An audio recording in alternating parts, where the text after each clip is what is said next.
baisse presque généralisée. En tout cas, une baisse extrêmement importante des recettes fiscales.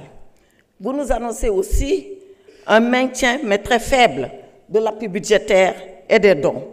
Et vous nous annoncez une augmentation du déficit loin et très loin des critères fixés par notre communauté qui est l'UEMOA.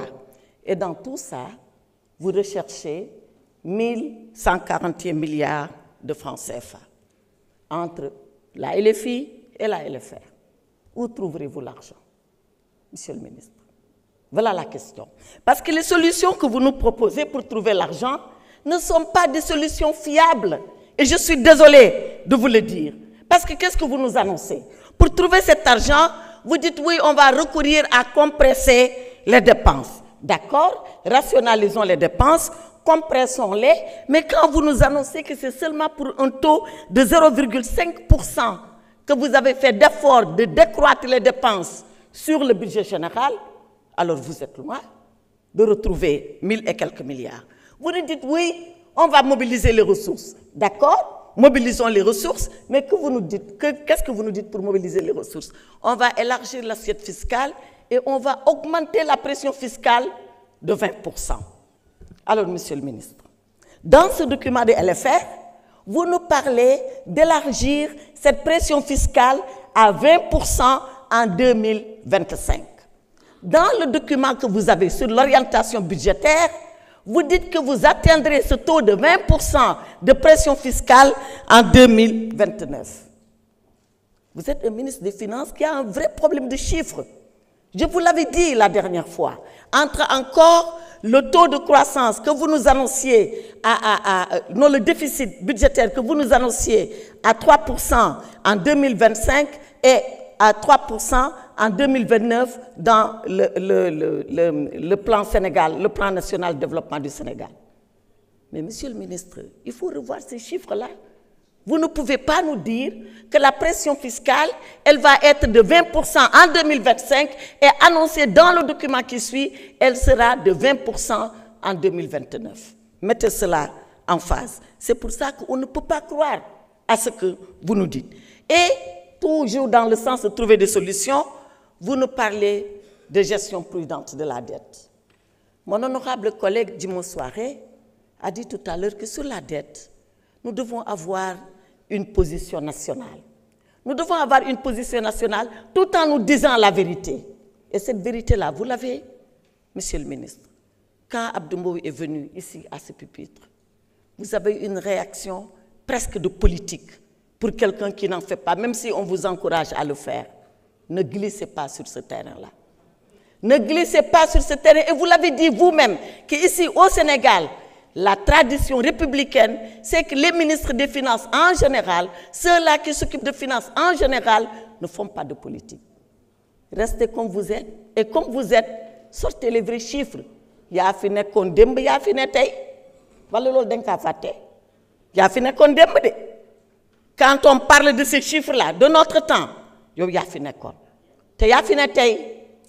Kon bok, li xew yow xam nga ko. Li xew yow kenn du la ko nettali. Li xew yow kenn du ñu naan la dafa ñuul te fekk dafa weex. Moi, je ne nie pas qu'on s'est endetté. Je ne le nie pas parce que je suis comme cela, parce que je sais que les États marchent comme ça. Qui ne s'endette pas? Ayons les vrais chiffres, disons-nous la vérité, mettons-nous d'accord sur ce qu'il faut pour faire avancer le Sénégal et sortons de ces querelles stériles et puériles qui ne nous ramènent à nulle part.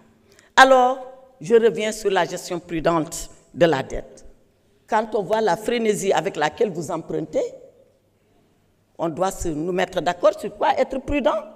Donc, Monsieur le ministre, voilà les raisons qui font que moi, je doute de la sincérité de votre LFR et je ne peux pas la voter. Je ne peux pas la voter parce que tous les filets sociaux, vous les avez mis par terre. Les bourses de sécurité familiale, la CMU, vous en parlez. Le RNU, vous dites que vous allez le faire, mais faites-le parce que c'est très simple à faire le RNU pour revenir sur les bourses de sécurité familiale.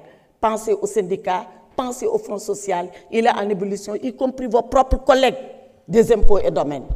Monsieur le ministre, faites ce que vous avez à faire et n'écoutez pas les oiseaux de mauvais augure. Merci beaucoup. Honorable député Mohamed Aïb Salim Defé, dernier orateur.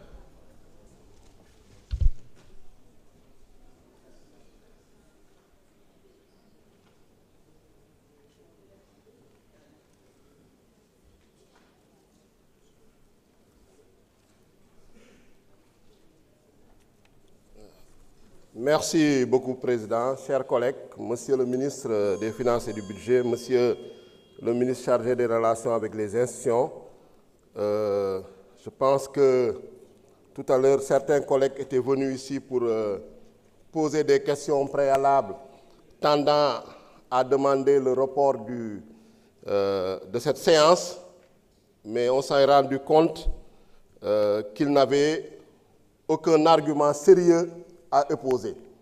Donc, ce sont des gesticulations. On a entendu des tonneaux vides, on a entendu des personnes incompétentes, inconsistantes et inconstantes. Et amnésiques aussi. Puisque, bon, d'ailleurs, c'est leur nature de renvoyer. Hein. Ils avaient renvoyé l'année dernière le DOB, le débat d'orientation budgétaire, vous vous souvenez, c'est les mêmes qui avaient tenté de renvoyer l'élection présidentielle en décembre, etc. Ils veulent renvoyer également le vote de la loi de finances rectificative, avec des arguments vraiment très légers, sans aucun fondement. Même en première année, les cours de finances publiques, vraiment, première année de droit en cours de finances publiques, quand même, on peut quand même pouvoir maîtriser certaines notions, le déficit, la dette, les besoins de financement, mais que de la confusion. Soit c'est de la manipulation, comme ils ont l'habitude, mais soit c'est de l'incompétence. Ils ont vieilli à l'Assemblée nationale, mais ils ne lisent jamais les documents. C'est pourquoi ils sont toujours derniers, ils sont toujours retardataires. D'autres sous couvert, parce que bon, non inscrits, quand on est non inscrit, on veut toujours faire preuve d'originalité. Toujours quand les gens passent à gauche, on dit bon, je vais passer à droite pour montrer que je suis original. Sans aucun argument également, en disant on va reporter les... Mais quand même, ce n'est pas sérieux. Pourquoi reporter la loi de finances rectificative alors que les sociétés, les entreprises sénégalaises attendent les 500 milliards que vous avez prévus dans cette loi de finances rectificative? Et ces dettes-là, ce sont les dettes que l'ancien régime a contractées. Ils ont emprunté plus de 2500 milliards auprès des banques, sans informer l'Assemblée nationale, sans autorisation parlementaire. C'est un crime budgétaire. Et nous pensons que nous, au sein du groupe parlementaire Pastef les Patriotes, d'ailleurs avec le futur règlement intérieur, qui a renforcé les prérogatives des commissions d'enquête, on va ouvrir des commissions d'enquête sur ces questions-là, sur ces crimes budgétaires et financiers, avec la complicité de certains parlementaires. Voilà, donc pour ce budget, cette loi de finances rectificative, je pense qu'elle vient à son heure, parce qu'elle répond vraiment aux conditions de l'article 47 de la loi organique relative aux lois de finances. C'est une traduction de l'agenda national de transformation, la vision Sénégal 2050, et vous avez effectivement pris en compte le cadre macroéconomique. Le cadre macroéconomique a été révisé. Croissance, prévision croissance 8,8%, nous avons beaucoup 8%. C'est ça la sincérité et l'équilibre budgétaire. Mais malgré que baissé, mais nous s'accordent à dire que le Sénégal a la meilleure prévision de croissance dans toute l'Afrique. Donc nous pouvons être optimistes. Nous pouvons être optimistes parce que si nous regardons une priorité d'investissement, c'est le développement humain, équité sociale, gouvernance, sécurité, secteur primaire, agriculture, élevage, pêche, énergie, courant, hydraulique, ndox, également numérique, et organisation des Jeux olympiques de la jeunesse Dakar 2026 pour booster le tourisme. L'ol moy recouper les priorités des populations sénégalaises. Également, si nous regardons si orientation, principale orientation, le programme de relance des secteurs porteurs de croissance. Lors de monsieur le ministre, une stratégie de relance. Parce que si stratégie de relance, vous avez 500 milliards pour faire bor yu nga xamné ñom ñoko lebon yu ci ëpp dañ ko détourné won sax mun naa ne parce que gis nañ ci ñu ci bëri ñun leen japp ils payent des cautionnements de 500 milliards 300 milliards fuñ ko jëlé. Donc lolu da ngeen ci wara delluwaat pour rassurer en tout cas nos entrepreneurs, notre secteur privé. Delluwaat également sur tout ce qui est lié effectivement au soutien à l'investissement privé, relance investissement public. Je pense que c'est ça les vrais débats.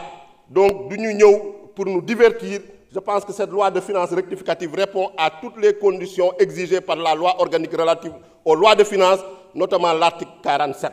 Donc nous allons la voter pour permettre au pays vraiment de renouer avec la vision Sénégal 2050. Je vous remercie.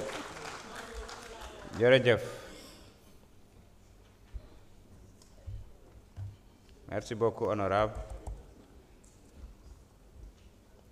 La liste des orateurs étant épuisée, nous allons donner la parole.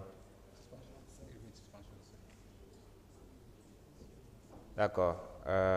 Sur demande du gouvernement, nous allons suspendre pour 10 minutes.